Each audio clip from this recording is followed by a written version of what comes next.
Halo, assalamualaikum. Ketemu lagi dengan saya Kang Sarwaloyo di Azam Kreatif. Oke, di video kali ini saya mau meneruskan project Gameplay D380 AH ya. Ini episode terakhir atau episode final. Ini tadi tak lembur sampai jam 2 pagi ya. Ini udah selesai. Dan joknya emang full ya, nggak ada space sama sekali. Tapi ini kalau buat charger masih bisa. Ini ada space sekitar 10 cm di sini. Sampai bawah ini ada space-nya, cuma ini tak kasih spons biar mengganjal. Ini pas banget. Ini MCB-nya tak ganti yang 100 ampere. Ini pakai foto M50 versi 4. Ini tanpa cuak jok, tanpa ngerubah apapun ya. Ini sudah plug and play. Cuma kita harus menyesuaikan kabel-kabelnya aja, kabel guritanya juga. Ini pas banget di jok, cuma kita harus merubahnya jok ya. Di joknya ini nggak ada cuak, cuma dilubangin bagian samping sini, dilubangin. Sebenarnya nggak dilubangin juga bisa, coba kita lewatnya lewat sini, nanti kejauhan muternya kita lubangin di bawah sini untuk lewat kabel serinya, kabel guritanya biar lebih rapi aja ya. Ini kelihatan rapi banget, nggak ada yang selengkra kabel-kabel. Jadi kita tinggal buatin tutup di sini, kayak gini. Tapi gini aja udah aman sih sebenarnya.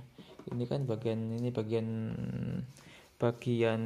serinya nggak tak tutup ya, karena emang kalau ini udah ngepres banget, udah ngepres pol, jadi nggak bisa ditambahin fiber lagi.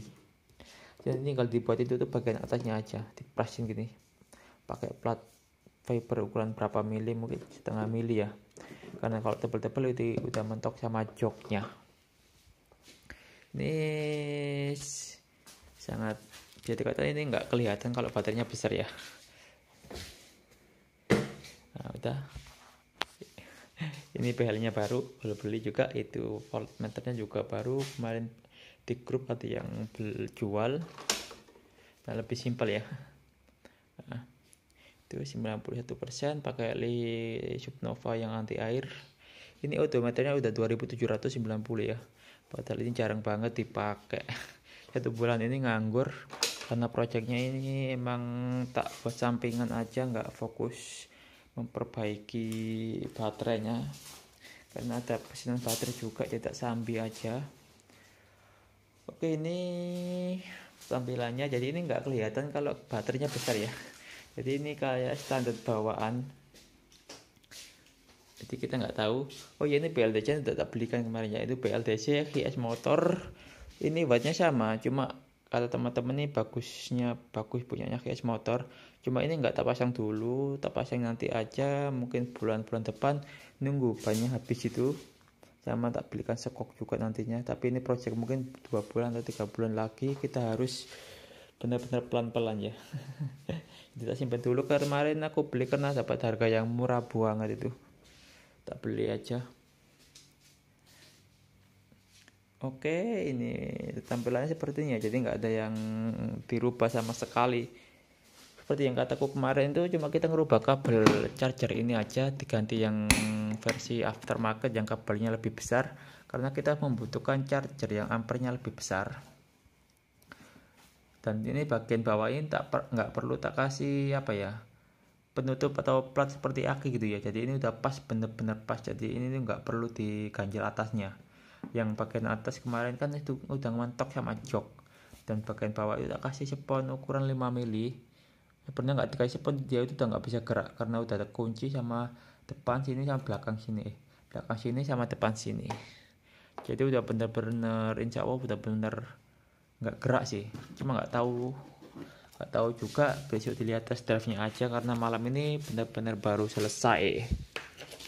Nah ini tak sempetin buat video biar jadi simpel. Cuma ini bobotnya emang berat banget, kurang lebih 40-50 kiloan baterainya aja itu. Dan diwajibkan untuk ulas ulang rangkanya kalau pakai baterai 80 Ah itu, untuk menghindari hal-hal yang tidak diinginkan ya. Tapi beda lagi kalau kita solo riding ya, atau berkendara sendiri, nggak perlu ulas rangka juga nggak apa-apa, karena kan berat maksimalnya itu 150 kilo. Oke, seperti ini ya. Cuma kita emang joknya itu nggak ada space sama sekali, udah pas ya, cukup cuma buat bawa satu charger yang originalnya. Nggak itu aku punya fast charging yang bisa sampai 15 ampere.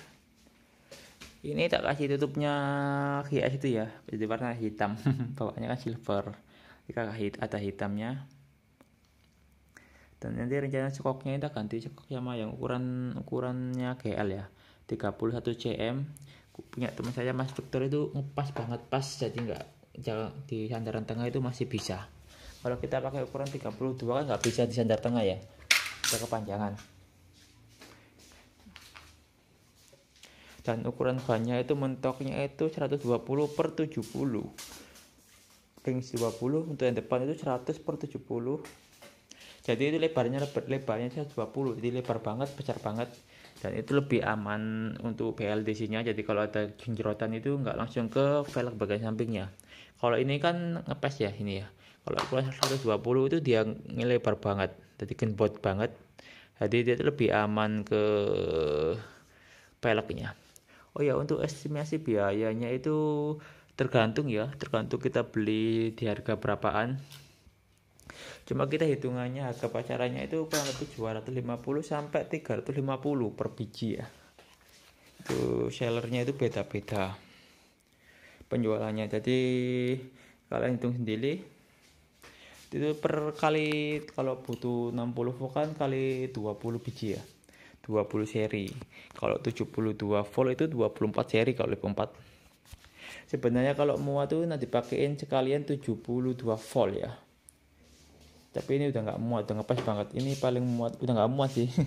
Udah pas ini, pas banget.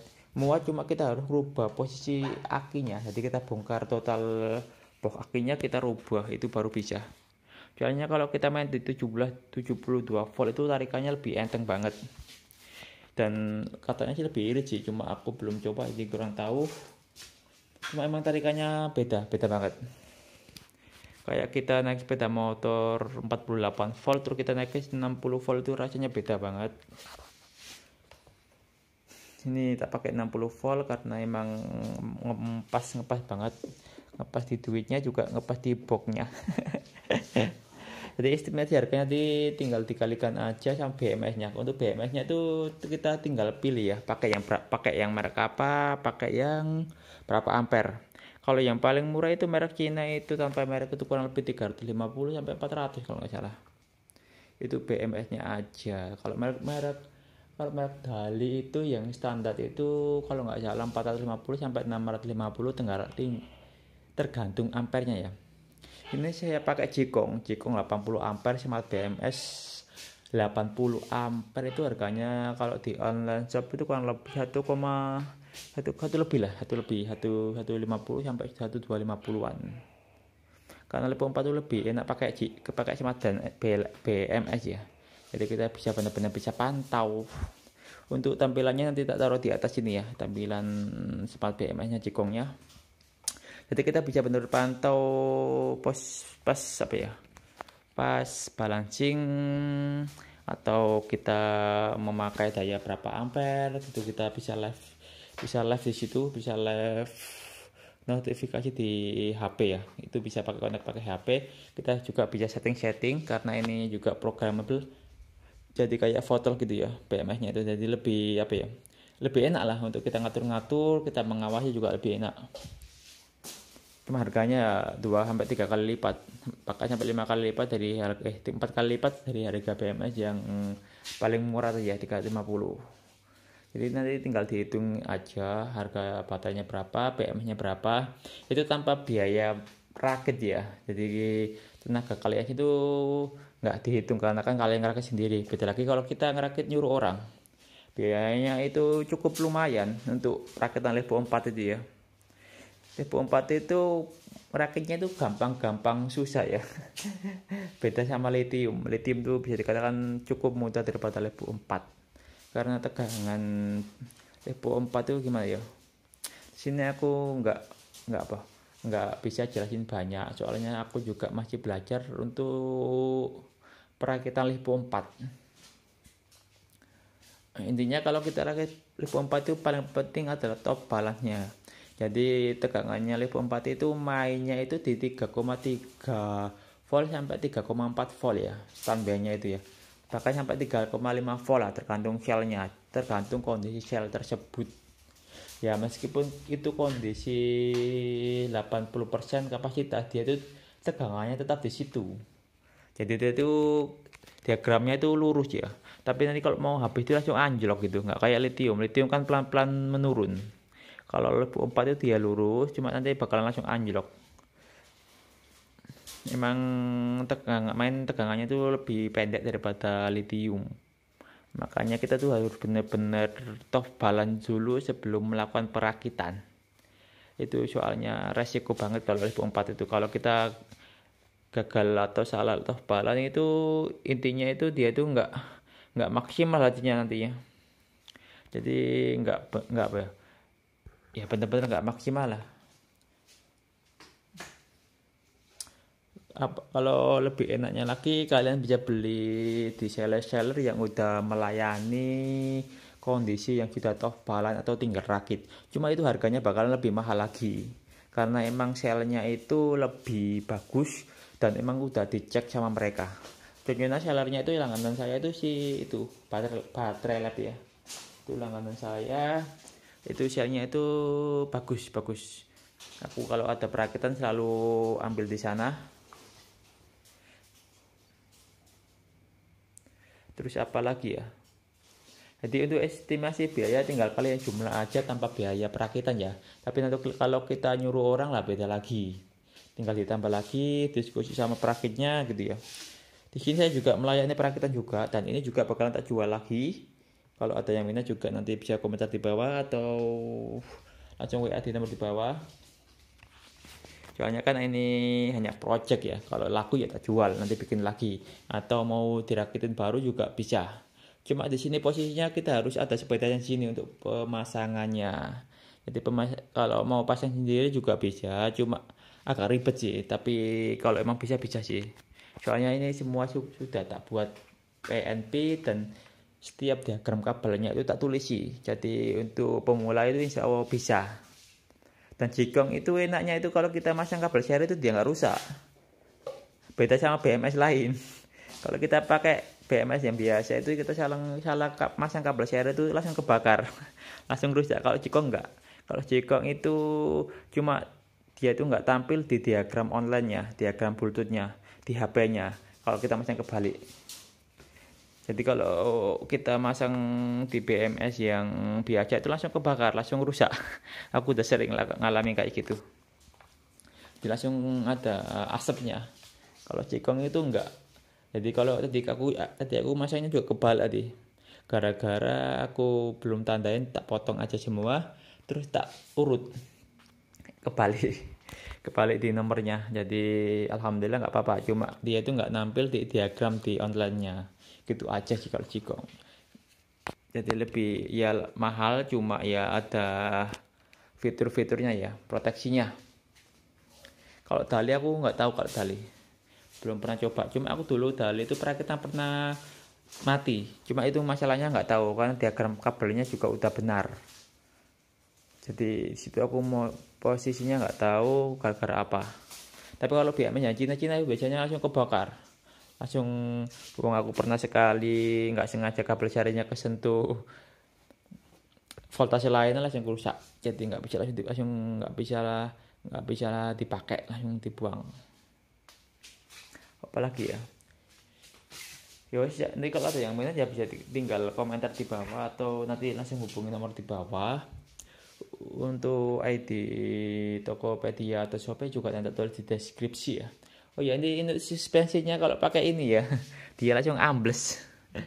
Ada penurunan sedikit karena memang berat banget sih. Apalagi kalau kita muatan satu keluarga gitu, wajib ganti suspensi. Intinya kalau sekeluarga kan kurang lebih berapa kilo ya? 50, 100, 150, 200 lebih. Itu sama anaknya, baterainya juga kalau hitungannya itu. Makanya kita wajib las rangka ulang gitu. Kalau kita masih jomblo atau sendiri sih nggak apa-apa sih nggak dilas rangka. Soalnya masih tergolong sangat apa ya, batas spesifikasinya. Cuma inilah rasanya itu emang itu sih, emang apa ya, kurang. Hanya di bagian-bagian tertentu aja yang ditotolin. Ini bagian ini dudukannya skok juga, ini cuma di bagian samping aja, yang belakang depannya nggak ditambahin. Oh ya, kemarin tuh aku itu ya, surutnya ini udah jadi, surut ketiga ini. Aku juga nggak habis pikir ya, kok cepet banget. Soalnya aku ajukannya itu nggak sampai 1 bulan udah jadi. Bahkan punya teman-temanku itu ada yang 3 bulan juga belum jadi. Itu nggak, masalahnya apa nggak tahu. Ya mungkin lagi hoki aja kayak. Wes gitu aja videonya, nggak panjang-panjang, nanti aku update lagi untuk nanti aku bikin video untuk test drive sama proses pembuatan plat nomornya juga ya. Jadi pantau terus di channel ini ya, jangan lupa di like dan jangan lupa di subscribe juga. Jadi nanti kalau ada yang komentar atau yang ingin pesan baterai bisa tinggal komentar di bawah atau langsung hubungi nomor di bawah. Assalamualaikum, saya Kang Waluyo, salam sukses.